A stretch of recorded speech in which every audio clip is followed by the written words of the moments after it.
प्रस्तुत है रेडियो धारावाहिक ज्योतिर्पुंज पंडिता रमाबाई की 10वीं कड़ी।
पंडिता रमाबाई सरस्वती के भाषणों की अमेरिका में धूम मच गई थी।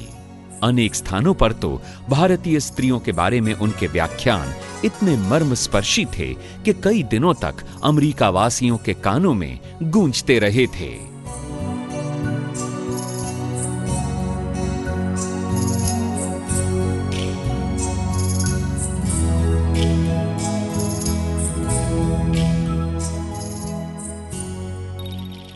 अमेरिका के मेरे भाइयों बहनों, यहां आपके प्यारे प्यारे नन्हे मुन्ने बच्चे अलाव के पास बैठकर आपके प्यार का सामिप्य पा रहे हैं, और उधर मेरे देश में लाखों कोमल बालिकाएं रूढ़ियों का शिकार हो रही हैं। लड़की पैदा होना ही वहां महापाप माना जाता है। लड़की को नर्क की सीढ़ी माना जाता है। जो स्त्री लड़की को जन्म देती है उसे भी यातनाएं सहनी पड़ती हैं, उसे हीन समझा जाता है। जिस कन्या ने अभी बाल्यकाल पार नहीं किया, ऐसी लड़की को कुछ पैसों के लालच में अधेड़ पुरुष से ब्याह दिया जाता है। नातिन की उम्र की लड़की के साथ बूढ़े ब्याह करना अपनी शान समझते हैं। ऐसे में अगर वो लड़की विधवा हो गई तो उसकी दुर्गति का ठिकाना ही नहीं। कितनी अजीब बात है कि मेरे देश की लड़कियां पहले पिता की दहशत में जीती हैं, फिर पति की मनमानी आज्ञा में, और अंत में पुत्र की दया पर जीती हैं। न अपना कोई स्वतंत्र अस्तित्व, न अधिकार।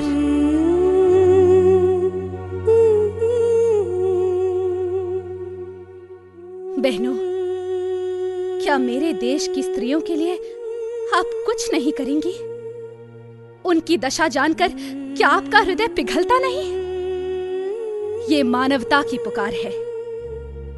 विश्व अगर एक विशाल परिवार है तो अपने परिवार की इन कन्याओं के कल्याण के लिए उदार हाथों से सहायता कीजिए। आपका धर्म कोई भी हो, मानवतावादी दृष्टिकोण ही ईश्वर की पूजा है, और ईश्वर की पूजा का एक रूप ये भी है कि उसके द्वारा रची गई आपकी हर भगिनी को शिक्षित और स्वावलंबी बनाने में आपकी भागीदारी हो।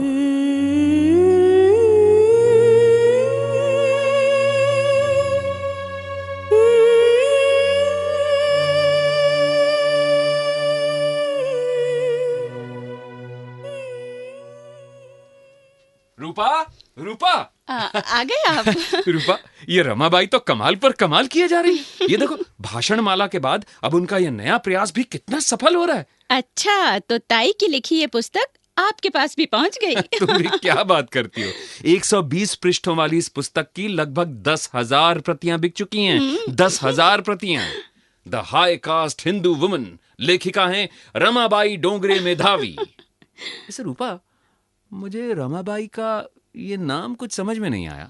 ये पुस्तक उन्होंने अपनी माता लक्ष्मीबाई डोंगरे को अर्पित की है। ओहो। अच्छा, क्या आपने इस पुस्तक की प्रस्तावना पढ़ी है जिसे डॉक्टर रेचल बॉडले ने लिखा है? हाँ, मैंने पढ़ा है उसे। यूं लगा जैसे जैसे कि डॉक्टर बॉडले के भावपूर्ण शब्द उन्हीं के स्वर में सुनाई दे रहे हैं। इस पुस्तक की प्रत्येक पंक्ति मेरे आंसुओं से भीगी हुई है। मैंने अपने जीवन में दुख में भीगे इतने आंसू कभी नहीं बहाए। हिंदुस्तानी अबलाओं के हजारों वर्षों के शोषण और दमन का एक तेजस्वी लेखन द्वारा पर्दाफाश किया गया है। इस पुस्तक के पन्नों से उठता एक अपरिचित किंतु सच्चा स्वर और यातना सह रही स्त्रियों की पुकार अमेरिका की सुशिक्षित, सुखी और समझदार स्त्रियों को अवश्य प्रेरणा देगी। किसी भारतीय स्त्री द्वारा अंग्रेजी में लिखी पहली पुस्तक है ये। हमें अवश्य इसका स्वागत करना चाहिए। और सच में रूपा, इस पुस्तक का तो हर जगह स्वागत हो रहा है। अच्छा, अब आप इस पुस्तक को पढ़िए, मैं जरा रमाताई के साथ जा रही हूँ। क्यों भाई, इस वक्त भी कहीं भाषण का कार्यक्रम है क्या? नहीं, वो बात ये है कि इस पुस्तक की बिक्री से करीब 25,000 रुपए का मुनाफा हुआ है। क्या? रमाबाई ने इस राशि से किंडरगार्टन पद्धति की कुछ पाठ्य पुस्तकें मराठी में तैयार करवाई हैं। फिर पुस्तकों के लिए अमेरिकन कारीगरों से करीब 600 इलेक्ट्रोटाइप प्लेट्स भी बनवाई हैं। हम इस समय उन्हें ही देखने जा रहे हैं। अच्छा, पर ये मराठी पुस्तकें हैं किस लिए? रमाताई भारत जाकर पुणे में अनाथ और निराश्रय बच्चियों के लिए एक शाला खोलना चाहती हैं, जहां उन्हें शिक्षा भी मिलेगी और पोषण भी। रूपा, मुझे लगता है कि रमाबाई को अपने मकसद में उम्मीद से ज्यादा सफलता मिलेगी।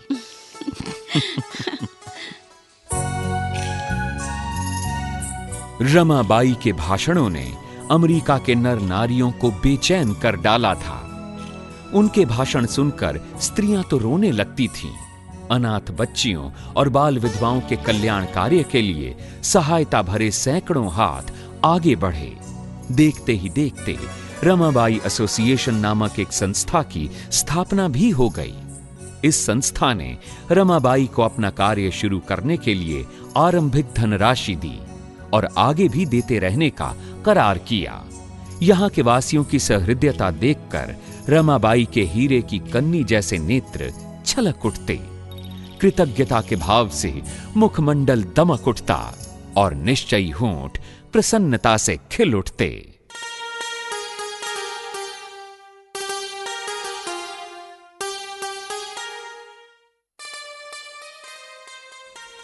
ये पूरे अरे ताई, हाँ? तुम क्या हिसाब लगा रही हो?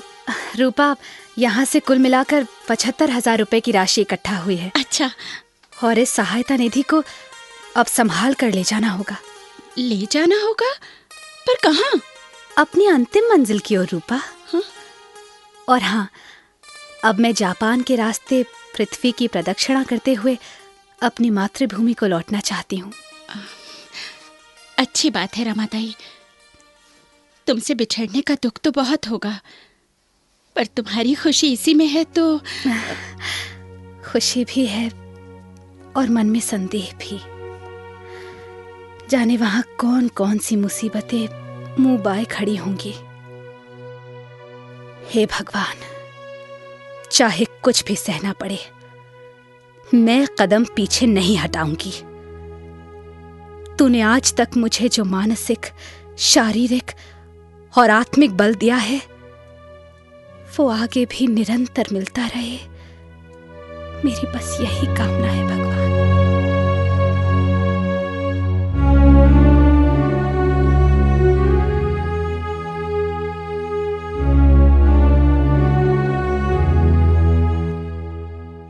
ग्यारह मार्च सन 1889 का सुनहरा दिन। शाम 5 बजे का समय था। मुंबई के विल्सन कॉलेज के पीछे एक बंगले को शानदार तरीके से सजाया गया। आम के पत्तों के तोरण और केले के स्तंभ हर मेहमान का स्वागत कर रहे थे। बंगले के सामने वाली पट्टी पर एक नाम लिखा था, शारदा सदन।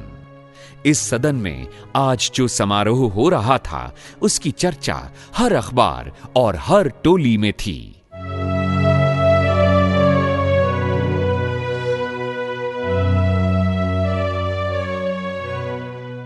अब मैं जस्टिस तेलंग से प्रार्थना करता हूं कि वो मंच पर आएं और इस सभा का उद्घाटन करें।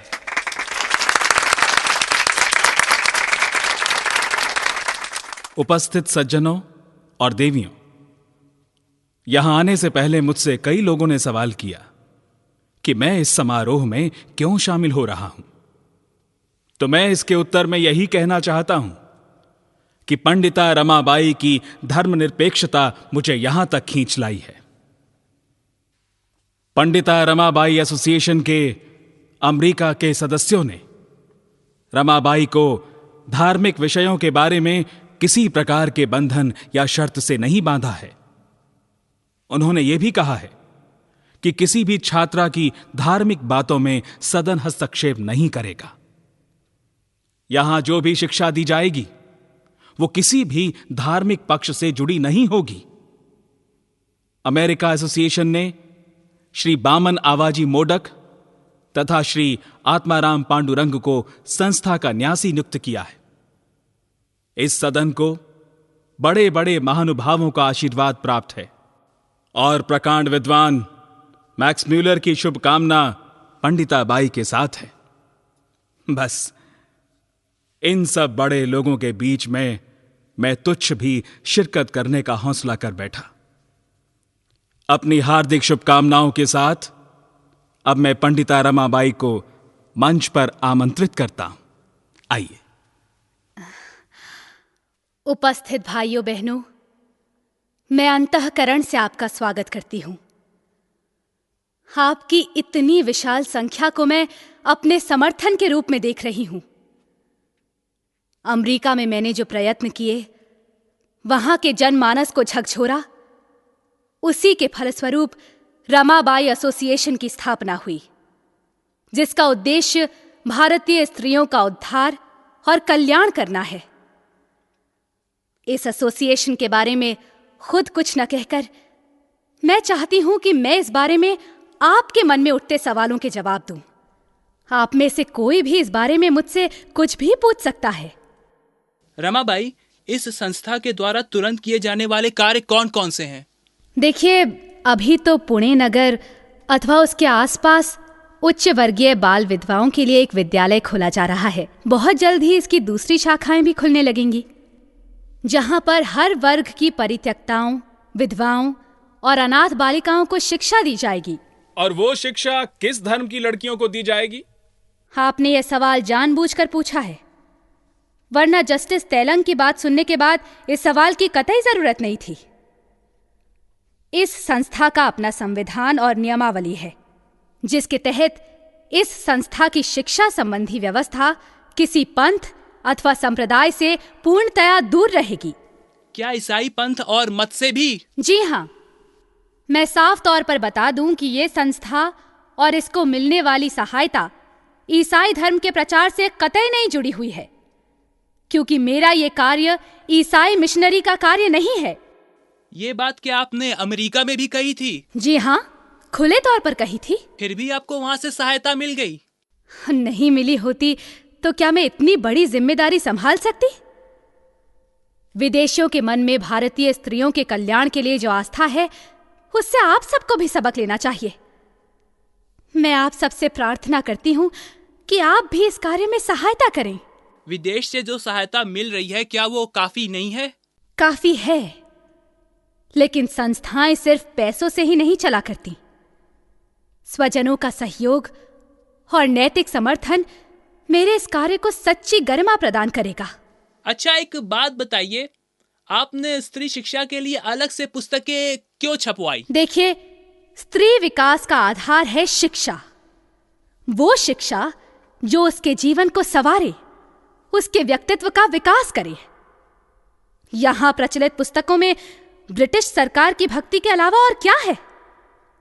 मेरे द्वारा तैयार की गई पुस्तिका में जीवन का मूल ज्ञान है। भाषा, गणित, लिपि और विज्ञान सभी विषयों को सरल ढंग से समझाया गया है। और ये ब्रेल लिपि जिसकी बात आप विदेश में करके आई हैं, ये क्या है? आपने उत्तर नहीं दिया पंडिता रमाबाई। मैं इसलिए तुरंत उत्तर नहीं दे पाई क्योंकि इस क्षण मेरी वाणी से अधिक मेरा मन गदगद हो रहा है। जिस विचार को मैंने अभी तक आपके सामने रखा ही नहीं, उसके बारे में भी अगर आप जानते हैं तो मैं इसे आपका सहयोग और समर्थन ही मानती हूं। हाँ मेरे भाई, ये ब्रेल लिपि एक तरह से नेत्रहीनों का संसार है, वो संसार जिसे वो देख नहीं सकते।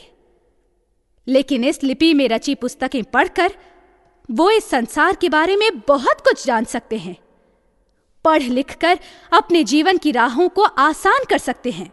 तो इस लिपि में छपी पुस्तकें हिंदुस्तान में कब तक पहुंच जाएंगी? बहुत जल्द ही ऐसी पुस्तकें और नेत्रहीनों को इनके अध्ययन का प्रशिक्षण देने वाला एक दल भारत आ जाएगा। अब संभव नहीं हो सका, वरना कुछ पुस्तकें मैं अपने साथ ही ले आती। लेकिन अब इस लिपि के प्रचार प्रसार का काम मैं अपने देश में रुकने नहीं दूंगी। मैं चाहूंगी कि वो नेत्रहीन बालिका भी इस लिपि की पुस्तकों से ज्ञान प्राप्त करे। कौन सी बालिका रमाबाई? वही जिसे देखकर मैंने एक ऐसी लिपि की कल्पना की थी। आप में से कुछ लोग जानते होंगे कि मेरा दायां कान श्रवण समर्थता से विहीन है। बाल्यावस्था में एक बार भीषण शीत के कारण ऐसा हुआ। कभी कभी मैं सोचती कि अगर मैं दोनों कानों से ही ना सुन पाती तो। इसी बीच मेरी भेंट एक नेत्रहीन बालिका से हुई।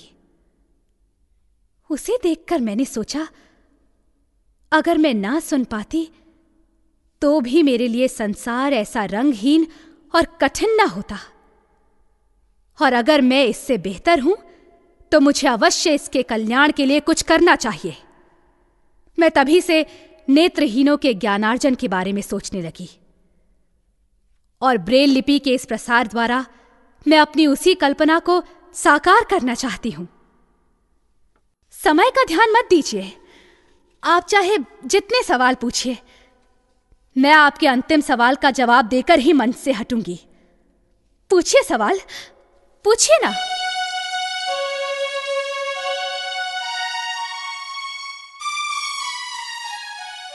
पंडिता रमाबाई धीरे धीरे अपने मकसद में कामयाब हो रही थीं।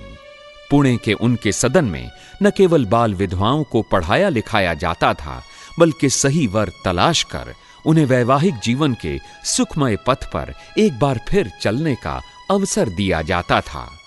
जिन बाल विधवाओं को उनके परिवार वाले सदन में आने नहीं देना चाहते थे, उन्हें बाई समझाती बुझाती थीं। और कई बार ऐसा भी हुआ कि किसी कन्या के स्थान पर उन्होंने संस्था के खर्च पर उस परिवार को नौकर रखकर दिया। सदन में अनेक अनाथ बालाएं भी आश्रय प्राप्त करती थीं। धर्म और संप्रदाय की संकीर्णता से दूर जीवन की विशालता को महसूस करते हुए। अकनी माटी चिकनी माटी चक्की बहना गाड़ोरी, ऐसी चक्की प्यारी बाई मैदा उसके पाओरी, ऐसा मैदा प्यारा बाई गुजिया बड़ी बनाओरी, ऐसी गुजिया प्यारी बाई नैहर को भिजवाओरी, ऐसा नैहर प्यारी बाई खेल खेल बहलावे है, ससुरे का घर बड़ा बेरहम बिना मौत के मारे है।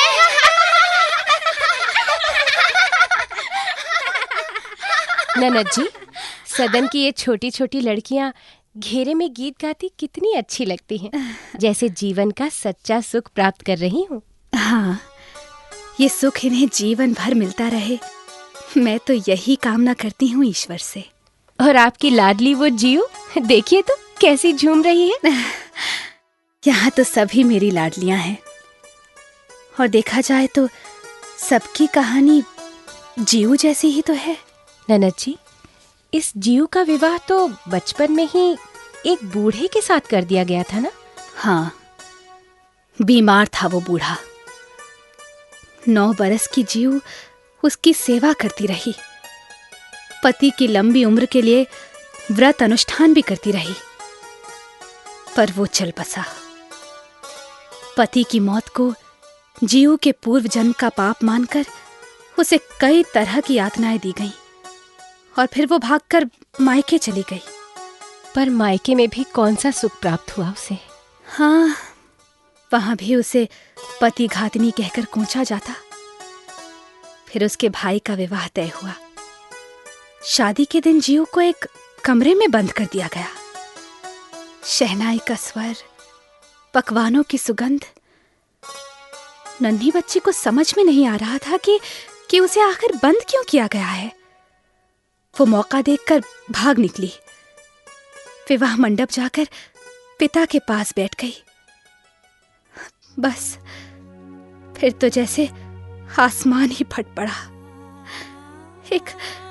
एक विधवा विवाह के मंडप में पहुंच गई।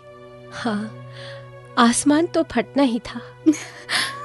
वो पुरुष जिसे बापू बापू पुकारते जीव चाव से भर उठती थी, वो स्त्री जिसके आंचल में जीव बया के बच्चे की भांति दुपक जाया करती थी, वही दोनों उसे घसीटते हुए कमरे तक ले गए और उसे बंद करके सांकल लगा दी। जीव पूछती रह गई कि माँ, मुझसे क्या भूल हो गई माँ? बापू, मेरा दोष क्या है? पर तब भी उसके दुखों का अंत कहाँ हुआ? हाँ, माँ बाप जाते रहे और भौजाई ने उसे इतना सताया, भाई ने इतना मारा पीटा, इतना कि जीव मर क्यों नहीं गई ये अचरज की बात है। जब जुल्म हद से ज्यादा हो गया तो वो नन्ही सी जान घर से भाग निकली। सोचा नदी में जान दे दूंगी, पर उससे पहले ही पुलिस के हत्थे चढ़ गई। भाई ने उसे अपनाने से इनकार कर दिया और पुलिस वाले उसे हमारे यहाँ सदन में छोड़ गए। बस अब यहाँ से जाए तो अपने घर में खुश रहे, अपनों का प्यार मिले उसे। हाँ भाभी।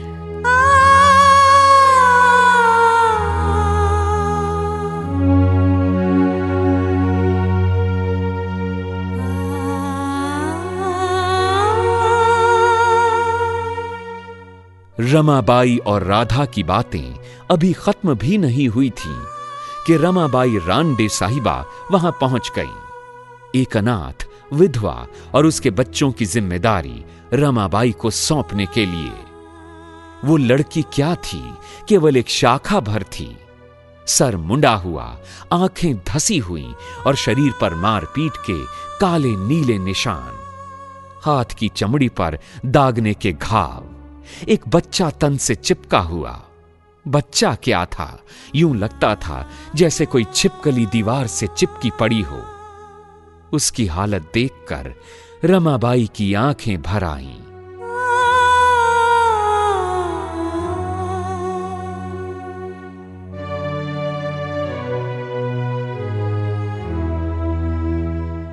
राधा भाभी, हाँ, इसे अपने साथ ले जाओ।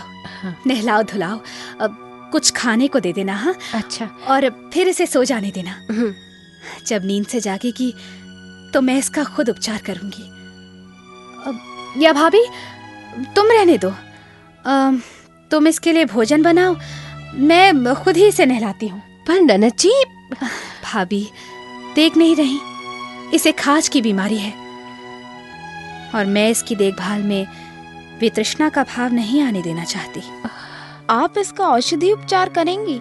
हाँ बाई साहिबा, मैंने अब आयुर्वेद चिकित्सा पद्धति सीख ली है। तो अब आप एक और गुण की मालकिन हो गई हैं। धन्यवाद। पर आप लोग मेरे गुण कहाँ पहचानते हैं? मुझ पर आक्रमण करने के बावजूद आप इस लड़की को मेरे पास ले आई। रमाबाई, जो लोग आप पर आक्रमण कर रहे हैं उनसे भी इस लड़की की दशा देखी नहीं गई। उन सबके कहने पर ही मैं इसे यहाँ लेकर आई हूँ। आपका कहना उचित है। दूसरों के काम में भूल चूक निकालना सरल है, परंतु वो काम खुद करना कितना कठिन है। आशा है आप सब लोग इस बात को अच्छी तरह समझेंगे।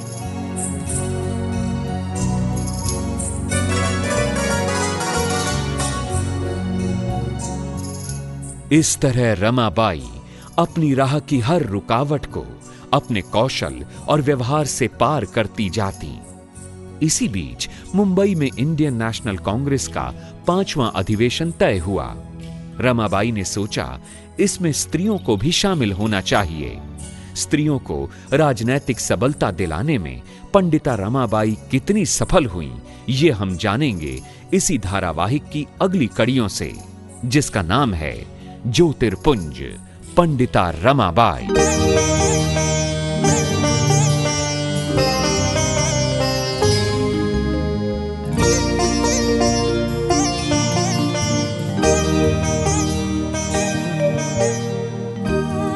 अभी आप सुन रहे थे रेडियो धारावाहिक ज्योतिर्पुंज पंडिता रमाबाई की 10वीं कड़ी। इस कड़ी में भाग लेने वाले कलाकार हैं बाबला कोछड़, नरेंद्र जोशी, दीपा रॉय, पल्लवी भारती, हर्ष बाला, यक्षिता श्रीवास्तव, अविनाश उपाध्याय, शशि शर्मा, तनुज कुमार और मुनीषा रस्तोगी। रूपांतरकार राजीव मलिक व कुमार विनोद। ध्वनि मुद्रक बिपिन। निर्देशिका अंजू गुलाटी। तो अगली कड़ी में फिर होगी भेंट। तब तक के लिए नमस्कार।